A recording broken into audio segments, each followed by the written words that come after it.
Markets had largely laughed off the chances that the Federal Reserve will raise interest rates again this year. But economic data out on Thursday has forced investors to grudgingly admit it's possible.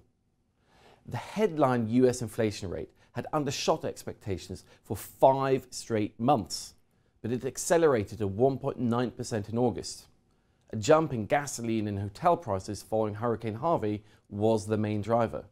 But the core inflation rate, which strips out food and energy prices, was also unexpectedly strong. Now, subdued inflation has been the primary reason why investors have been skeptical that the Fed would lift rates again. Although officials have blamed transitory idiosyncratic reasons for that, that has become progressively harder to argue.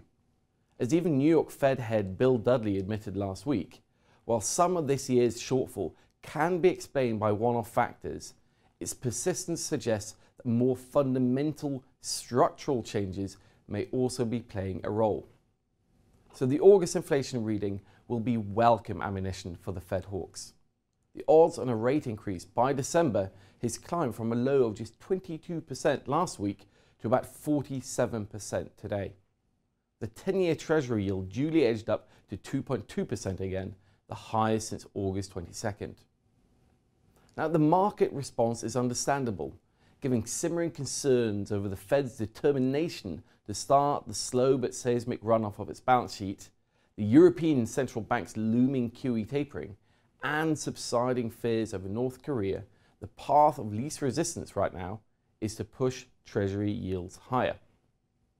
Yet the relatively muted reaction reflects the profound investor skepticism over the long-term inflation and interest rate outlook. The inflation rate might have nudged higher in August, but hourly and weekly earnings growth both undershot expectations, dampening Thursday's Treasury sell-off. Indeed, Fed fund futures still imply that the Fed will raise rates just twice more by the end of 2018.